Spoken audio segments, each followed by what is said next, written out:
Sicurezza stradale per pedoni, ciclisti, automobilisti e strategie per migliorarla, specie alla luce degli ultimi episodi di cronaca che hanno scosso il Vicentino. Di 2 settimane fa la morte di un ciclista travolto da un mezzo in strada marosticana, di fine gennaio il decesso di un ciclista investito lungo la provinciale 22 a Gambellara. Noi abbiamo una ricetta che è un po' sempre quella fondamentalmente. Noi abbiamo bisogno di ridurre il carico delle auto nelle nostre città, non c'è dubbio, e qui per farlo abbiamo bisogno di abbassare i limiti di velocità, aumentare le ciclabili di qualità, diciamo noi, quindi aumentare la quota di trasporto pubblico e investire delle risorse in questa direzione. Considerare la bicicletta una soluzione di molti problemi che hanno le città piccole, quindi non esclusivamente ciclabili ovunque, ma anche corsie ciclabili e la condivisione dove non è possibile perché siamo in città medievali, la condivisione degli spazi che però comportano la riduzione della velocità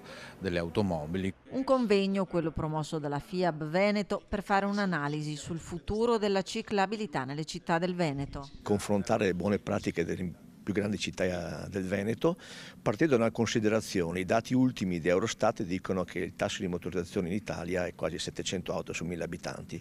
È evidente che non possiamo continuare così, dobbiamo porre dei temi, delle questioni sul piatto. La bicicletta è una delle soluzioni, assieme al trasporto pubblico, alla pedonalizzazione, alla mobilità in sharing, che possono risolvere i problemi della città, che sono sempre quelli: l'incidentalità, la sicurezza, l'inquinamento.